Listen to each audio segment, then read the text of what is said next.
Hello, can you hear me? Hi, everyone. Thanks for coming out tonight. My name is Chef Shenarri Freeman, and I'm here to share a little bit about soul food with you today.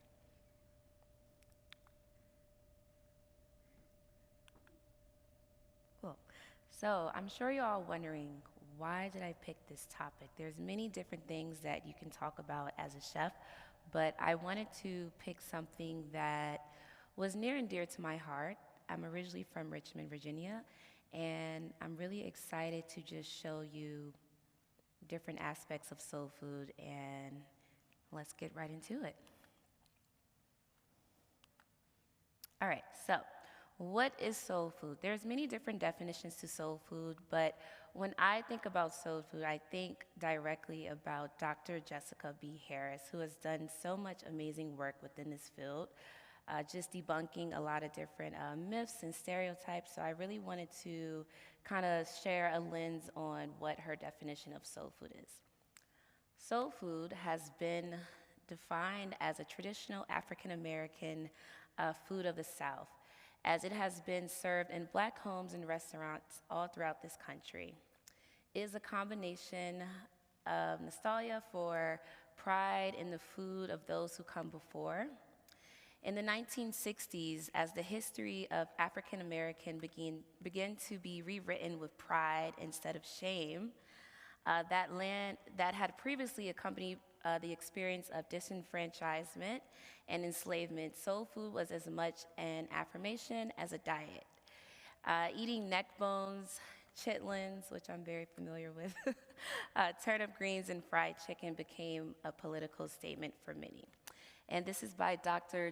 Jessica B. Harris from We Shall Not Be Moved, Cornbread Nation 7. So now that we know what soul food is and a pretty good definition of it, let's kind of look at a history of it, if you will. So in 1619, the first enslaved African Americans were brought to this country, to Jamestown, Virginia. And through 1619 through 1865, it's known as the slave food period. So you're seeing a lot of things like molasses, you're seeing a lot of corn, you're seeing a lot of rice, and honestly, it's just food of survival. You're not really seeing that much choice or diversity because we didn't have that back then. That was until about 1863 for a portion of the country, which we know is when the Emancipation Proclamation was signed. However, it wasn't until 1865 until the rest of the country in Texas was notified about the Emancipation Proclamation. So from 1865 until present day, we have something called Southern Cooking Period. During this time, we have the Reconstructive era, where people are reconstructing their lives. They're starting to get hired all throughout the South and all throughout the country, so you're seeing a lot of Black chefs on the rise. This is also a period where Creole and Cajun food is starting to get a definition and a highlight, even though it's been around for many, many years. And you'll see that a lot throughout the food of the diaspora. It's been around for a long time, however, it wasn't recognized. You also are starting to see a lot of different chefs in the White House. So our food was literally feeding the nation.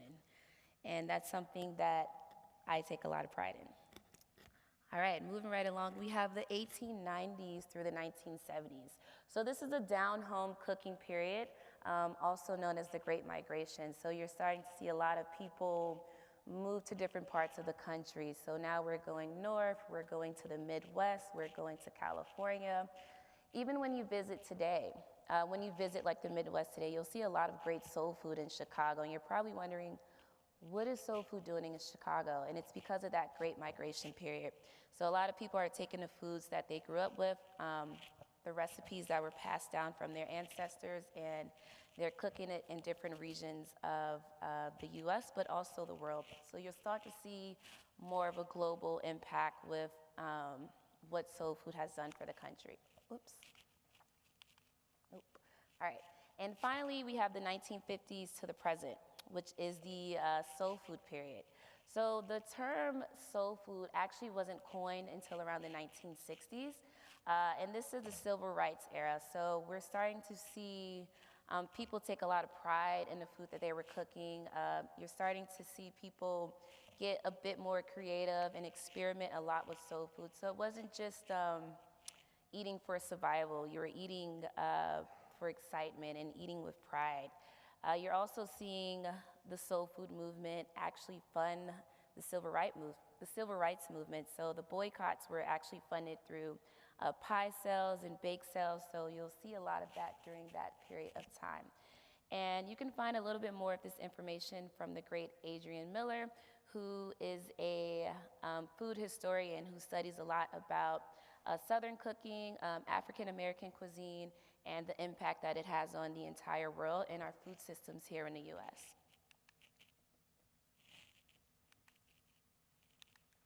All right, leading the conversation. So we've already talked about Dr. Jessica B. Harris, who I actually had the privilege of working with on High on the Hog Season 2, which is on Netflix. I was very honored and grateful to be on the second season of that, sitting at a table and speaking with people that have been working in this field for oh so long. So it was really great to understand her perspective and for her to understand my perspective as well as a younger chef coming into this industry.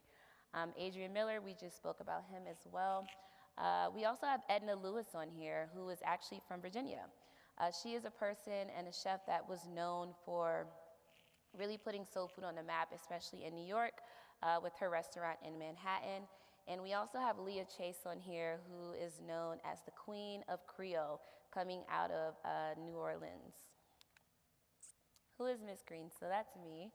I wanted to share just a little bit of background of what I've been doing with cooking and who I am as a chef and how it relates to,